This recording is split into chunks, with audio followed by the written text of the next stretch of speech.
লাইনচ্যুত ৰেল নে মোদী চৰকাৰ মোদীৰ তৃতীয়টো কাৰ্যকালত দ্বিতীয়বাৰ ৰেল দুৰ্ঘটনা পশ্চিমবংগৰ পাছত উত্তৰ প্ৰদেশত বাগৰিল 12টাকৈ দবা মোদী চৰকাৰৰ অৱহেলাৰ পৰিণতি ৰেল দুৰ্ঘটনা কাৰ ভুলৰ বাবে বাৰে বাৰে সংঘটিত হৈছে দুৰ্ঘটনা কিদৰে যাত্ৰীৰ সুৰক্ষাক লৈ মোদী চৰকাৰৰ লৰা ধেমালি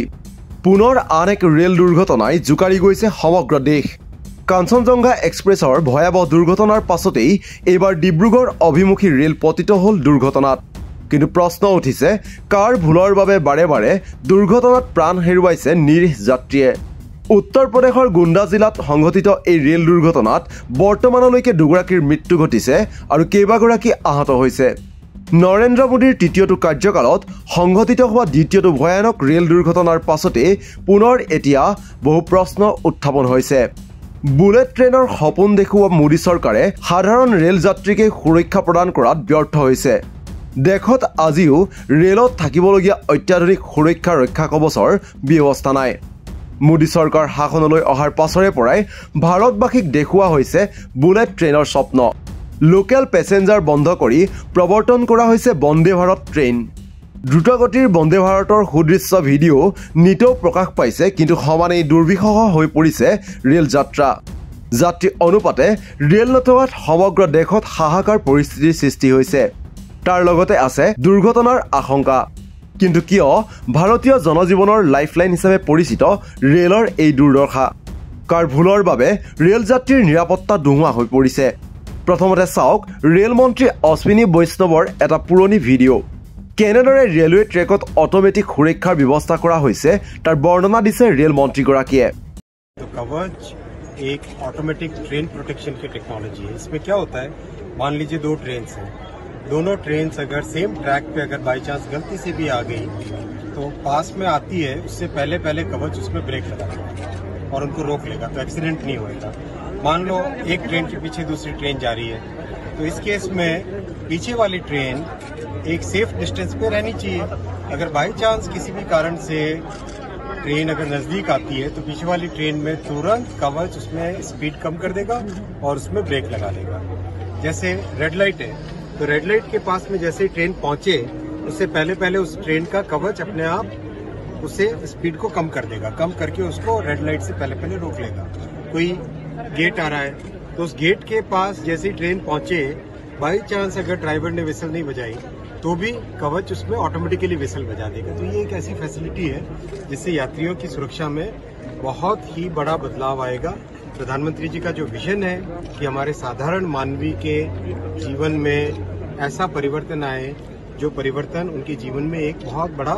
लाभ लाए तो ये कवच ऐसी एक टेक्नोलॉजी है এইদৰে অটোমেটিক সুৰক্ষাৰ ব্যৱস্থা কৰিবলৈ গৈ ভাৰতীয় ৰেল বিভাগে খালী কৰি ৰাখিছে কেইবা লাখ চৰকাৰী চাকৰি এক আৰটিআই তথ্যৰ আধাৰত দ্য হিন্দুত প্ৰকাশিত প্ৰতিবেদন অনুসৰি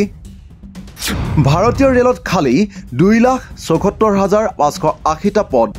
সুৰক্ষাকৰ্মীৰ 1,77,924টা পদেই খালী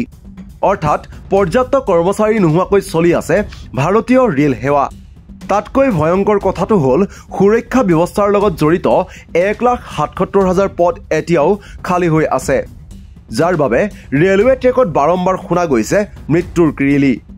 দ্য হিন্দুৰ আন এক প্ৰতিবেদন অনুসৰি 55% ৰেল দুৰ্ঘটনাই সংঘটিত হৈছে কৰ্মচাৰীৰ ভুলৰ বাবে 6% দুৰ্ঘটনাহে যান্ত্ৰিক বিজুতিৰ বাবে সংঘটিত হৈছে প্ৰশ্ন হৈছে 2,74,000 পদ খালী হৈ থকা অৱস্থাত কেনেকৈ ৰেলৰ নিচিনা বিশাল বিভাগ এটা চলিব বৰ্তমান কাৰ্যনিৰ্বাহ কৰি থকা কৰ্মচাৰীসকলে অত্যাধিক কামৰ বোজা বহন কৰিবলগীয়া হোৱা নাইনে এনে পৰিস্থিতিত অৱসাদগ্ৰস্ত কৰ্মচাৰীলৈ দায় ঠেলি চৰকাৰে নিজে দুৰ্ঘটনাৰ দায়িত্বৰ পৰা গা এৰা দিব পাৰিবনে প্ৰথমে পশ্চিমবংগৰ দুৰ্ঘটনা আৰু এইবাৰ উত্তৰ প্ৰদেশৰ ভয়ানক ৰেল দুৰ্ঘটনাই এতিয়া পুনৰবাৰ একেখিনি প্ৰশ্নৰ সৃষ্টি কৰিছে তাতকৈ ভয়ংকৰ কথাটো হ'ল যাত্ৰীৰ সুৰক্ষাক লৈ মোদী চৰকাৰৰ লৰা ধেমালি কেগৰ এক প্ৰতিবেদন অনুসৰি 2017 চনত ৰেলৰ সুৰক্ষাৰ বাবে গঠন কৰা হৈছিল ৰাষ্ট্ৰীয় ৰেল সংৰক্ষা কোষ এই কোষত ৰেলৱেৰ সুৰক্ষাৰ বাবে বছৰি 20,000 কোটি টকা প্ৰদান কৰাৰ কথা আছিল ইয়াৰে 15,000 কোটি কেন্দ্ৰীয় চৰকাৰে আৰু 5,000 কোটি ৰেল বিভাগে জমা কৰাৰ কথা আছিল সেই অনুসৰি ৰেল সংৰক্ষা কোষত জমা হ'ব লাগিছিল কমেও 1,20,000 কোটি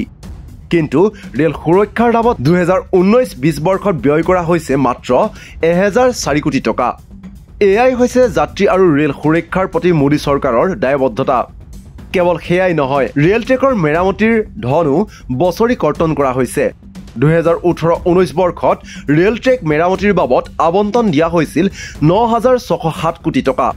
কিন্তু 2019-20 বৰ্ষত এই শিতানৰ ধন 7417 কোটি টকালৈ হ্ৰাস কৰা হয়। এই তথ্যৰ পৰা স্পষ্ট হৈ পৰে যে বুলেট ট্ৰেইনৰ স্বপ্ন দেখুওৱা মোদী চৰকাৰে ৰেল যাত্ৰীৰ সুৰক্ষাৰ লগত চৰম লৰা ধেমালিৰ আশ্ৰয় লৈ আহিছে। প্ৰশ্ন হৈছে, যাত্ৰীৰ সুৰক্ষাত ব্যৰ্থ ৰেল মন্ত্ৰী অশ্বিনী বৈষ্ণৱৰ ইমানৰ পাছতো শাসনত থকাৰ অধিকাৰ আছেনে? নিউজ ডেস্ক ৰিপৰ্ট, দি ক্ৰছ কাৰেণ্ট।